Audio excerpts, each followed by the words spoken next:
Hello বন্ধুরা, কেমন আছো সবাই? আশা করি সকলেই ভালো আছো, সুস্থ আছো। আমিও ভালো আছি। চলে আসলাম তোমাদের সঙ্গে আরও একটি রেসিপি ভিডিও নিয়ে।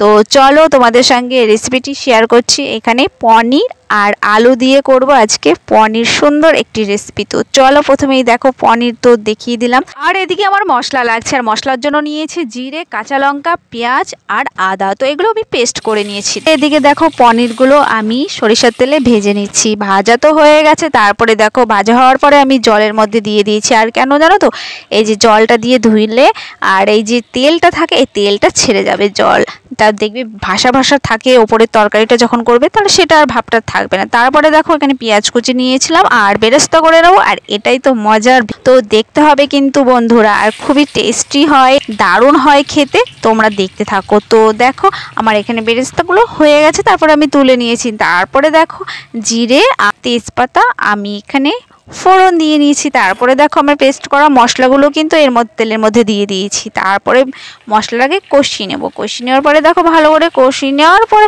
তেলটা যতক্ষণে মশলা থেকে না ছাড়ে ততক্ষণ আমি কষিয়ে নিব। মশলাগুলো আমি ভালো করে উল্টিয়ে পাল্টিয়ে নেড়ে চেড়ে তারপরে দিয়ে দিলাম টমেটো সস 2 চামচ। এখানে টমেটো সসটা দিলে একটু দারুণ, একটু ফ্লেভার সুন্দর দারুণ খেতে লাগবে, তার জন্য দিয়েছি। আর এদিকে দিয়েছি দেখো হলুদ গুঁড়ো আর স্বাদ মতো লবণ দিয়েছি। তারপরে মিক্স এদিকে ভালো করে আবার একটু কষিয়ে নিচ্ছি। যতক্ষণ না তেলটা মশলা থেকে না ছাড়ে ততক্ষণ আমি কিন্তু কষিয়ে নিতে হবে। লো ফ্লেমে আমি কিন্তু রাখছি জালটা। তারপরে দেখো এখানে কষানো হয়ে গেছে। তারপরে দিয়ে দিলাম পনিরগুলো। এবার দেখো পনিরগুলো কিন্তু ভালো করে মশলার মধ্যে এবার উল্টে পাল্টে নিয়ে বেশ কষিয়ে নিতে হবে। দেখো নেড়ে চেড়ে নিচ্ছি।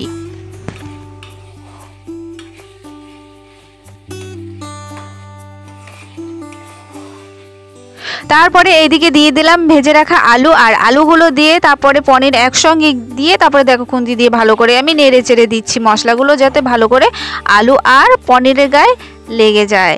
তো ভালো করে এরকম নাড়াচাড়া করে তারপরে কিন্তু আমি ঢাকা দিয়ে দিয়েছি 10 মিনিট। 10 মিনিট পরে আবার আসছি। চলো 10 মিনিট ব্রেক নেওয়ার পরে দেখো মশলাটা কত সুন্দর, বেশ তেল তেল একটু ভাব চলে এসেছে পনির আর আলুর গায়ে। তারপরে জলটা দিয়ে দিলাম পরিমাণ মতো। দেখো পরিমাণ মতো দিয়ে তারপরে একটু নাড়াচাড়া করে আবার ঢেকে দিলাম কিছুক্ষণ 10 মিনিট। তারপরে চলো 10 মিনিট পরে আবার আসছি। তারপরে এই যে বেরেস্তাগুলো ঢাকনা খুলে আমি ছিটিয়ে দিয়ে দিলাম।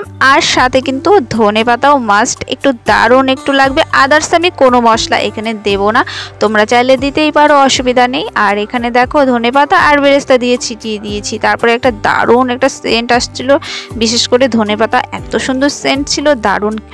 তারপরে দেখো এখানে কিন্তু আমার প্রায় হয়ে এসছে। আসার পরে এবার আমি নামিয়ে দেবো। কমপ্লিট আমার রান্না। তোমাদের কেমন লাগলো আজকের পনির আলু রেসিপি? আশা করি ভালো লেগেছে। যদি ভালো লাগে তাহলে একটা করে লাইক, কমেন্ট এবং শেয়ার করে দিও। আর চ্যানেলটিকে প্লিজ সাবস্ক্রাইব করে রেখো বন্ধুরা। সকলে ভালো থেকো, সুস্থ থেকো। Bye bye. আবার দেখাবে নেক্সট ভিডিও নিয়ে।